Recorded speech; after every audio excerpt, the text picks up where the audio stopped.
Bonjour, bienvenue sur Étoile de Bethléem. Je suis le père Ludovic Nobel, missionnaire de Bethléem et bibliste. Dans cette 5e vidéo consacrée au sacrement du baptême dans le Nouveau Testament, nous allons nous demander comment les chrétiens, les premiers chrétiens, vont accomplir l'ordre reçu par Jésus, à savoir de baptiser, de faire des témoins. C'était l'objet de notre 4e vidéo. Les actes des apôtres vont nous renseigner sur la vie de la première communauté, sur son histoire. Il s'agit d'un témoignage précieux sur le développement, la vie des premiers chrétiens. Les actes nous décrivent l'admirable fécondité de la parole de Dieu à l'aube de l'Église. Ils sont une source incroyablement riche sur la vie et la pratique des premières communautés chrétiennes. Le livre des Actes a beaucoup à nous apprendre également sur le baptême chrétien. Regardons tout d'abord quelque peu les statistiques. Le livre des Actes utilise à 21 reprises le verbe baptiser. Certains passages évoquent la comparaison entre la mission de Jean et celle de Jésus. D'autres, la relation entre le baptême chrétien et le don de l'Esprit Saint. D'autres passages encore évoquent le baptême chrétien à proprement parler. Enfin, quelques passages évoquent le baptême reçu par l'apôtre Paul juste après sa conversion.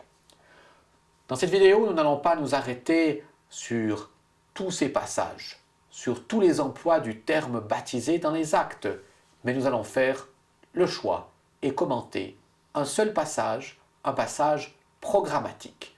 Ce passage se trouve au chapitre 2 des actes, au verset 38. Il s'agit d'un véritable programme de vie chrétienne. Regardons ce passage d'un peu plus près maintenant. Je lis tout d'abord ce verset. Et Pierre de leur dire « Convertissez-vous et que chacun de vous soit baptisé au nom du Christ, en vue de la rémission des péchés, et vous recevrez le don du Saint-Esprit. » Ce texte est d'une grande importance. Nous sommes au jour de Pentecôte, lors de l'effusion solennelle de l'Esprit Saint sur les disciples. Cette scène inaugure une ère nouvelle, celle de l'Église et du témoignage. Les manifestations de l'Esprit ont suscité de nombreuses réactions chez les spectateurs. Certains, après avoir vu l'Esprit descendre sur les apôtres, sont devenus perplexes. D'autres sont mis à les railler, se demandant s'ils n'étaient pas ivres. Pierre apporte la réponse à ces questions dans son premier grand discours, qui constitue un résumé de l'annonce de la bonne nouvelle et que vous pouvez lire au verset 14 à 35 du chapitre 2 des Actes. Suite à ce discours, les auditeurs, se sentant quelque peu coupables, lui demandent « Frère, que nous faut-il faire ?» Au verset 38, Pierre apporte sa réponse à cette question. Il nous indique comment passer du don communautaire de la Pentecôte, le don répandu sur toute une communauté, à une appropriation personnelle de cette promesse. Ce verset trace un programme de vie chrétien. Regardons ce verset d'un peu plus près à présent. Deux éléments capitaux ont eu lieu juste avant ce verset. L'annonce de la parole par Pierre et chez les auditeurs le désir de se convertir. Convertissez-vous. Ce terme de conversion est essentiel. Convertir, c'est se retourner vers Dieu. Il y a plusieurs termes utilisés dans la Bible pour parler de la conversion. Il y a tout d'abord le terme de la métanoïa. La métanoïa, c'est-à-dire la réflexion, la méditation que l'on porte sur sa vie, sur son existence. Et il y a un deuxième terme, épistréphène, qui indique plus un mouvement vers le désir de se tourner, de revenir, d'aller, d'avancer. Au chapitre 3, verset 19, Luc utilise les deux verbes ensemble dans la même phrase et déclare « Changez d'esprit, métanoïa, et revenez vers Dieu ». Il s'agit ici de la racine épistréphène. Revenez vers Dieu pour que soient effacés vos péchés. Le second verbe, épistréphène, marque ici un progrès par rapport au premier, la métanoïa. Dans notre passage, Luc utilise ici le verbe métanoïenne. En parcourant les différents textes de Luc, nous pouvons essayer de définir ce qu'il entend par conversion. La conversion est avant tout un don de Dieu. Aux nations, Dieu a donné la conversion, la métanoïa, qui mène à la vie. Voilà ce qu'il écrit au chapitre 11, verset 18. Mais la conversion est aussi une activité libre et humaine. Des textes comme celui que nous venons de commenter l'attestent.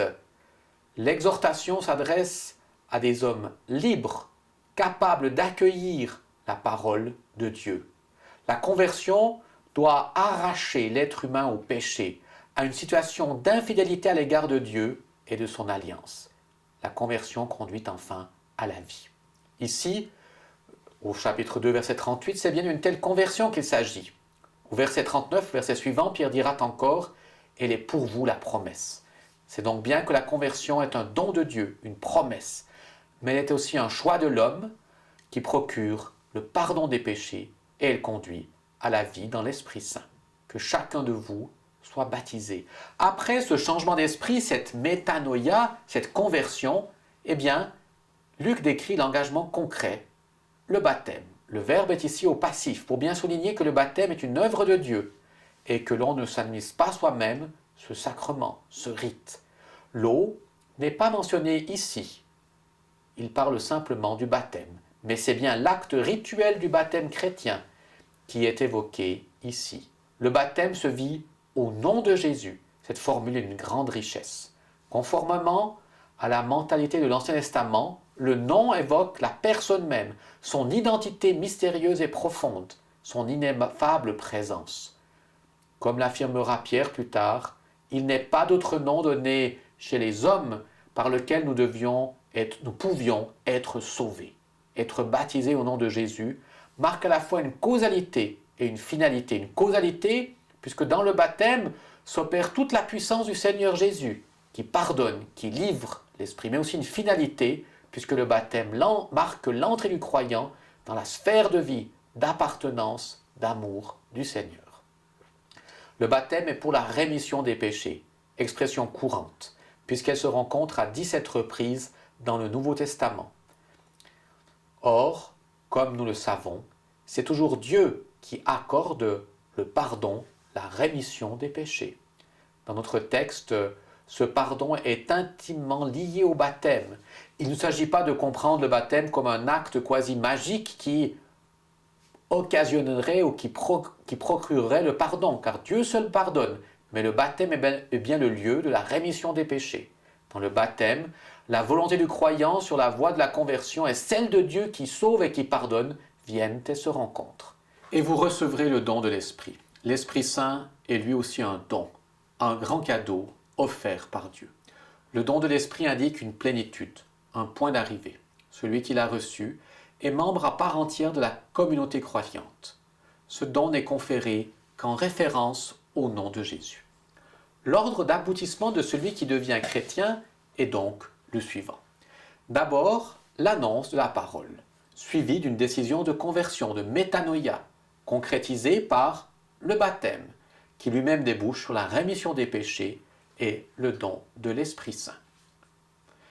Ce don réalise au profit de chaque chrétien l'effusion qui avait été celle du jour de Pentecôte au profit de la communauté des premiers disciples. Si vous avez aimé cette vidéo, n'hésitez pas à vous abonner à notre chaîne YouTube Étoile de Bethléem. Rejoignez-nous sur Facebook. Visitez notre site www.étoiledebethléem.com. À bientôt sur Étoile de Bethléem.